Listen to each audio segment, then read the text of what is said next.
Milk and water in the two vessels A and B are in 5:3 ratio, 2:3 ratio.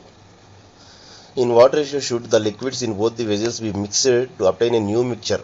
ఒకవేళ C అనే దాంట్లో కానీ mix చేస్తే containing half of milk and half of water. Half of milk అంటే 1/2 parts అని meaning. ఒకవేళ నేను మిల్క్ని half part తీసుకుంటే ఇక్కడ కూడా milk 5 parts out of 8 parts. 5:3 means 5 parts out of 8. 2:3 means 2 parts out of 5 parts. Mixed and allocation కనుక చేసినట్టయితే 5/8 minus 1/2 means దీన్ని కూడా 8 parts కనుక చేస్తే పైన 4 అవుతుంది. 5 minus 4 1/8 parts అవుతుంది. 2/5 means 10 అవుతుంది denominator. 10 means into 2 4 into 5 5. 5 minus 4 1/10. That means 8 is to 10. 8 and means 4, 10 means 5.